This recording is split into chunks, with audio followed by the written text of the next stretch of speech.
Assalamualaikum. Jumpa lagi dalam channel Nizam ZZK. Seperti biasa, ada lagi satu perkongsian seram yang menarik. Kisah seram ni ialah daripada koleksi Siri Alam Misterius yang ke-14. Kisah seram yang melibatkan seorang gadis bernama Ayu. Ayu ni secara tak sengaja telah tinggal bersama dengan orang yang telah lama meninggal dunia. Macam mana pula Ayu boleh tinggal bersama dengan jelmaan arwah tersebut? Nak tahu jawapannya? Tonton video ni sehingga habis. Jom.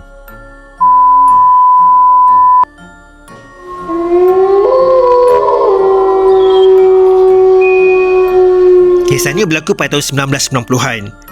Aku berasal dari Pantai Timur. Masa tu aku baru bekerja di sebuah syarikat milik tempatan di salah satu kawasan industri di Selangor. Aku bekerja di situ sebagai kerani. Aku dapat kerja tu pun atas usaha kawan sekampung aku. Namanya Kak Syida. Kak Syida ni 4 tahun lebih tua dari aku.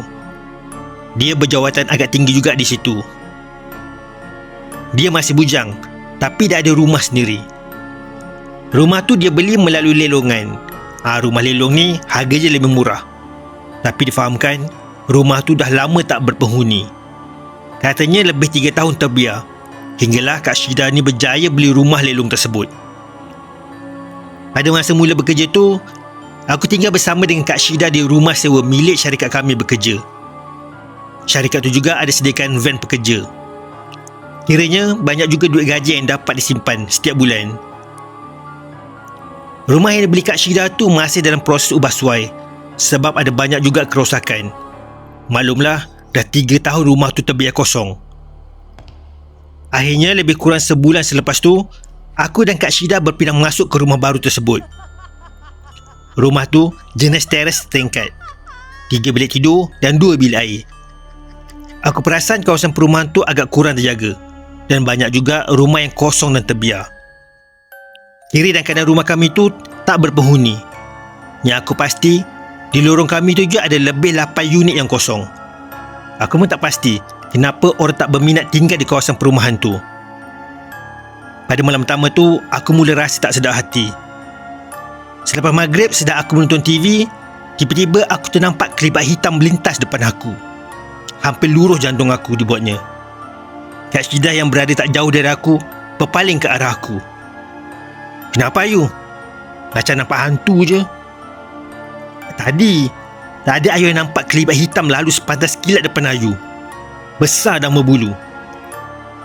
Jawab aku sambil mata aku masih melilau pandang sekeliling. Kak Syida hanya ketawa kecil tengok gelagat aku. Tapi aku yakin apa yang aku nampak tadi. Keesokan malamnya aku masih rasa tak sedap hati. Bulu roma aku tiba-tiba meremang. "Akak, Ayu rasa lain macam lah. Seram sejuk je Ayu rasa ni." Aku luahkan perasaan aku pada Kak Syida. "Tak ada apa-apalah, akak elok je. Perasaan Ayu je tu," pujuk Kak Syida sambil tersenyum. Aku tak menjawab. Tapi aku yakin apa yang aku nampak. Sejak dari tu aku dah malas nak mengadu pada Kak Syida. Sebab Kak Syida ni jenis tak percayakan wujudnya makhluk-makhluk halus. Karut katanya.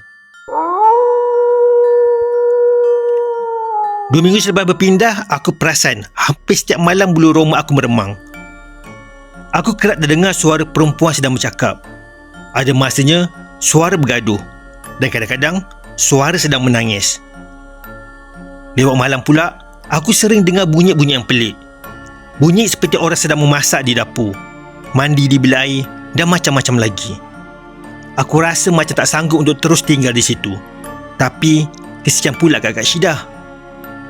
Sebulan selepas tu, pihak syarikat telah arahkan Kak Syida pantau satu cawangan baru syarikat di Sarawak. Kak Syida perlu berada di sana selama 2 minggu. Hati aku cuak mendengar berita tu. Takkanlah aku nak tinggal seorang-seorang sepanjang 2 minggu tu. Tapi nak tak nak, terpaksalah aku hadap walaupun dengan berat hati. Sebelum Kak Syida terbang ke Sarawak, dia berpesan ke aku, jaga rumah tu elok-elok. Aku hanya iyakan je lah, sebab fikiran aku serba salah.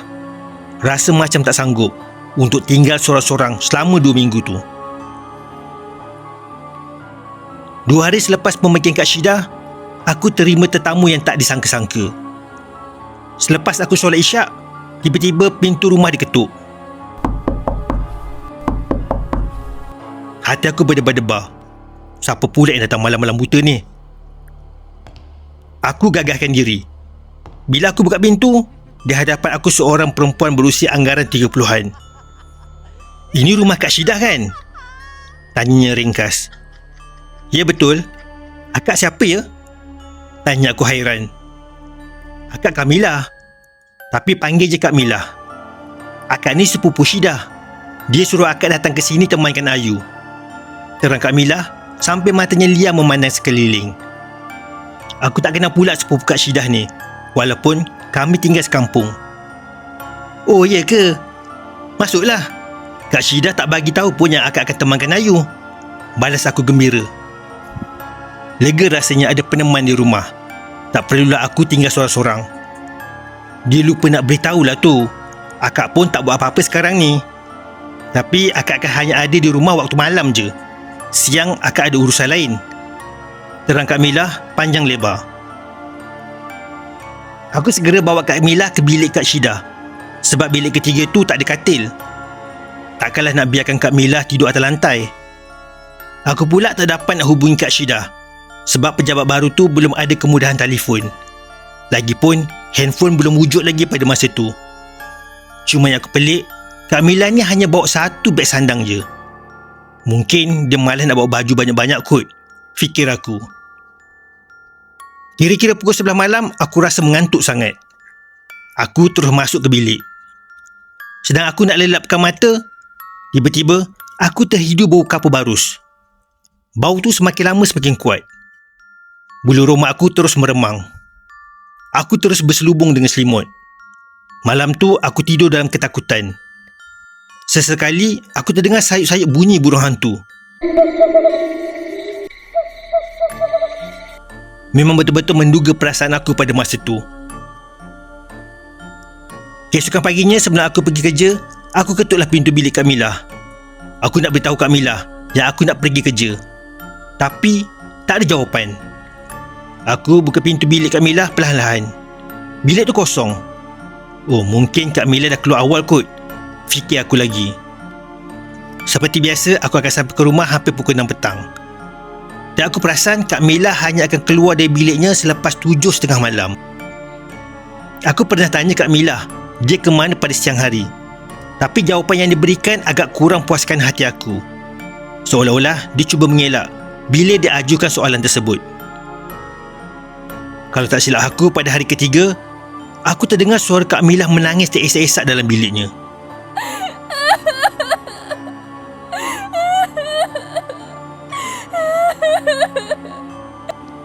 Pada mulanya aku nak ketuk pintu biliknya tu, tapi aku batalkan niat tersebut.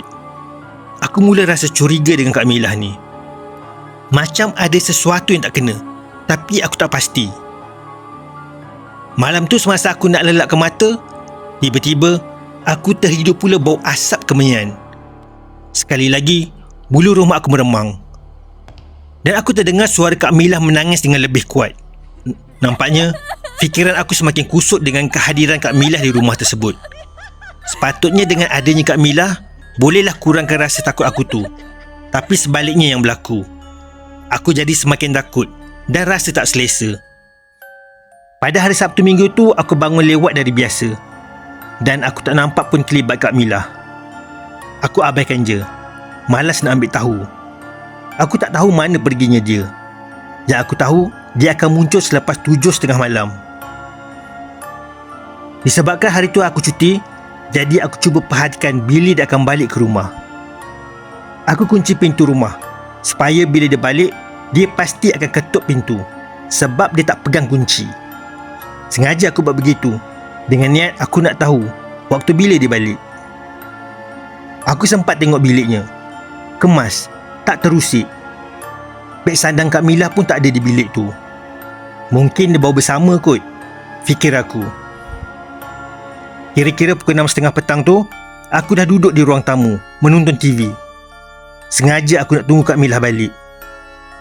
Pada pukul 7 suku, Kak Milah masih belum balik. Aku bangun menuju ke tingkap. Aku mengintai keluar. Hari dah semakin gelap. Azan maghrib pun dah berkumandang. Baru aku nak menuju ke bilik aku, tiba-tiba Kak Mila keluar dari biliknya. Aku terkejut. Muka aku pucat. Badan aku menggigil. Aku memandang tepat wajahnya. Kenapa pandang akak macam tu? Takut ke? Lain kali, jangan sibuk-sibuk hal orang. Jaga tepi kain sendiri, kata Kak Mila seolah-olah memerli aku. Aku terkedu. Mana dia tahu aku sedang perhatikan dia? Aku cepat-cepat berlari ke bilik aku. Selepas selesai solat maghrib, aku terus baca surah Yasin. Lega sikit rasanya. Tapi aku rasa masih ada yang tak kena. Aku mula terfikir, adakah Kak Lihan ni manusia atau bukan? Kalau manusia, macam mana dia boleh masuk ke rumah tanpa lalui pintu? Fikiran aku betul-betul berkecamuk. Malam tu aku tak berani keluar dari bilik. Lebih kurang pukul 9 malam, aku cepat-cepat pergi ke dapur untuk rendam Maggi dan aku makan hanya di bilik. Tak sanggup berlama-lama di luar bilik. Semasa aku lalu di bilik Kak Milah tu, aku terhidup bau kapur baru sekali lagi. Baunya sangat kuat. Rasa macam nak muntah. Kira-kira pukul 1 pagi, aku terjaga dia tidur. Aku terdengar suara Kak Milah menangis dengan kuat.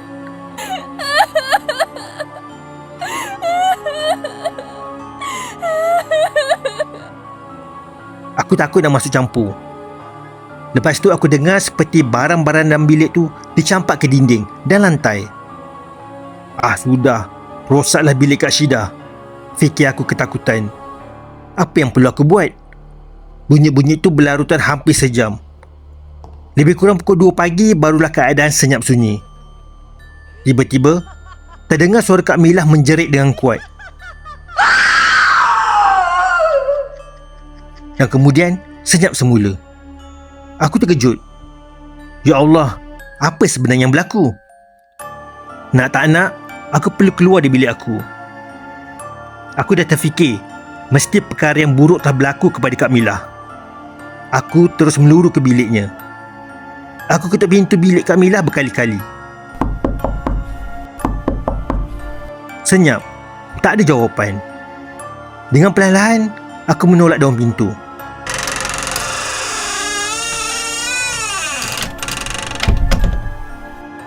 Alangkah terkejutnya aku bila aku nampak Kak Milah tergantung di tengah-tengah bilik. Kak Milah telah menggantung dirinya. Matanya terbeliak dan lidahnya terjelir panjang. Lutut aku lemah. Aku terus menjerit ketakutan. Dengan badan yang lemah, aku segera lari keluar dan aku terus menuju ke rumah jiran aku yang terdekat, yang letaknya kira-kira selang 4 rumah. Aku ketuk berkali-kali pintu rumah jiran aku tu sambil menangis ketakutan. Kira-kira hampir 5 minit barulah pintu dibuka. Terlihat Kak Bedah dan suaminya berdiri depan aku. Mereka terpinga-pinga tengok aku menangis. Mana taknya, aku datang ke rumah mereka pukul 2 pagi. Sebelum ni, kerap juga aku tegur Kak Bedah. Cuma kami tak rapat je. Maklumlah, aku ni bukan jenis yang suka bergaul sangat. Bertegur siapa pun hanya sekadar tunjukkan muka. Aku segera dibawa masuk. Aku ceritakan apa yang berlaku. Kak Bedah tenangkan aku. Pagi tu Kak Bedah temankan aku hinggalah hari mula cerah.